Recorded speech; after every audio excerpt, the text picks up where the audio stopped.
ഇപ്പോൾ വനം വകുപ്പ് മന്ത്രിയുടെ ഓഫീസിൽ നിന്ന് മറ്റൊരു വാർത്ത കൂടി വരുന്നുണ്ട് കമൽ.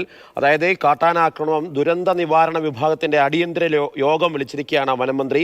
വനപ്രദേശങ്ങളിൽ ഉണ്ടാകുന്ന വന്യജീവി ആക്രമണങ്ങളിൽ ആദിവാസി വിഭാഗത്തിൽപ്പെട്ട കൂടുതൽ പേർ മരിക്കാൻ ഇടയാകുന്ന സംഭവം പരിശോധിച്ച് തുടർ നടപടികൾ സ്വീകരിക്കുന്നതിനാണ് ദുരന്ത നിവാരണ വിഭാഗം അടിയന്തര യോഗം വിളിച്ചിട്ടുള്ളത്. ഇന്ന് വൈകുന്നേരം 4:45 ഓൺലൈനായിട്ടാണ് യോഗം വിളിച്ചിട്ടുള്ളത്. ദുരന്ത നിവാരണ വകുപ്പിന്റെ principal secretary, chief wild life warden തുടങ്ങി വിവിധ മേഖലയിലുള്ള ആൾക്കാർ ഈ യോഗത്തിൽ പങ്കെടുക്കുന്നുണ്ട്. അതിനു മുമ്പ് 2:30 വനം മന്ത്രിയുടെ നേതൃത്വത്തിലുള്ള യോഗം ചേരുന്നുണ്ട്.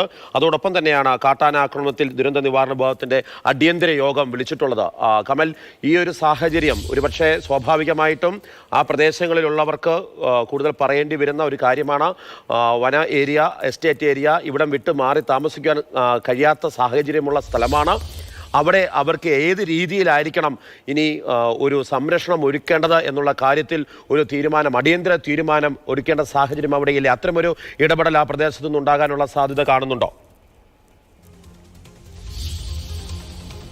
മാർഷൽ, നേരത്തെ പഞ്ചായത്ത് മെമ്പർ സുകുമാരൻ നമ്മളോട് സംസാരിക്കുമ്പോൾ പറഞ്ഞതാണ്, പലതവണ ഈ ഏറാട്ടുകുണ്ട കോളനിയിൽ നിന്ന് ആളുകളെ മാറ്റാനുള്ള ശ്രമം നടന്നിരുന്നു. പക്ഷേ അവർ വിശ്വാസത്തിൻ്റെ ഭാഗമായും വനത്തെ ആശ്രയിച്ച് ജീവിക്കുന്നവരെന്ന നിലയിലുമൊക്കെ അവർ തിരിച്ചു. ഇപ്പോൾ തന്നെ എല്ലാവരോടും ക്വാർട്ടേഴ്സിലേക്ക് മാറി താമസിക്കാൻ പറഞ്ഞെങ്കിലും 2-3 കുടുംബങ്ങൾ താഴെ ഏറാട്ടുകുണ്ടിൽ തന്നെയാണ് താമസിക്കുന്നത്. അത്തരത്തിൽ അവർ വില്ലിംഗ് ആകാത്തൊരു പ്രശ്നമുണ്ട്.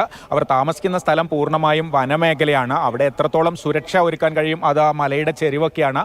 അവിടെ സുരക്ഷാ സംവിധാനങ്ങൾ ഒരുക്കാൻ കഴിയുമോ എന്ന കാര്യം നമുക്ക് ഇപ്പോൾ പറയാനുമാകില്ല. അതുകൊണ്ട് അവരുടെ സമ്മതത്തോടെ അല്ലെങ്കിൽ കൂടി അല്പം അവരെ നിർബന്ധിച്ചാണെങ്കിൽ പോലും ചൂരൽമല ഭാഗത്തേക്കെങ്കിലും മാറ്റുക, ബെയിലി പാലത്തിന് അക്കരയ്ക്കെങ്കിലും അവരെ മാറ്റി താമസിപ്പിക്കുക എന്നുള്ളതാണ് ഇതിൽ അടിയന്തരമായി ചെയ്യാൻ കഴിയുക എന്ന് തോന്നുന്നു. കാരണം ഈ ക്വാർട്ടേഴ്സിലാണെങ്കിലും അവർ എങ്ങോട്ട് പോകുന്നു വരുന്നു എന്നുള്ളതൊന്നും പുറത്തുള്ള ആളുകൾക്ക് അറിയില്ല. ഇന്നലെ തന്നെ ബാലൻ ക്വാർട്ടേഴ്സിൽ നിന്ന് താഴെ ഏറാട്ടുകുണ്ടിലേക്ക് പോയി രാത്രിയാണ് മടങ്ങി വരുന്നത്. രാത്രി സമയത്താണ് ആനയുടെ മുന്നിൽ പെടുന്നത്. അതുകൊണ്ട് തന്നെ അവരെ ഇവിടെ നിന്ന് മാറ്റുക. 6 മണിക്ക് മുൻപ് തന്നെ ഇവർ സുരക്ഷിതമായി ബെയിലി പാലം കടന്ന് അപ്പുറത്ത് വന്ന് താമസിക്കുന്നു എന്ന് ഉറപ്പുവരുത്തുക എന്നതായിരിക്കും അടിയന്തരമായി ചെയ്യാൻ കഴിയുക എന്ന് എനിക്ക് തോന്നുന്നു. അത്തരമൊരു തീരുമാനമാണോ ഉണ്ടാകുക എന്ന് നമുക്കറിയില്ല. മാത്രമല്ല നമ്മൾ സംസാരിക്കുമ്പോൾ പോലും അവർ അത്തരത്തിലൊരു മാറി താമസിക്കാൻ തയ്യാറാകുമോ എന്ന കാര്യത്തിലും സംശയമുണ്ട്. എന്താണെങ്കിലും ഈ കാര്യത്തിൽ ഒരു തീരുമാനം എന്തായാലും ജില്ലാ ഭരണകൂടവും മേപ്പാടി പഞ്ചായത്തും ഒക്കെ സ്വീകരിക്കേണ്ടി വരും. ജീവനുകളാണ് ഒരാഴ്ചയ്ക്കുള്ളിൽ നമുക്ക് നഷ്ടമായത്. അടിയന്തര നടപടികളിലേക്കൊക്കെ സർക്കാർ കടക്കുന്നുണ്ട്, യോഗം വിളിക്കുന്നുണ്ട്. പക്ഷേ ആ യോഗത്തിലെ തീരുമാനങ്ങൾ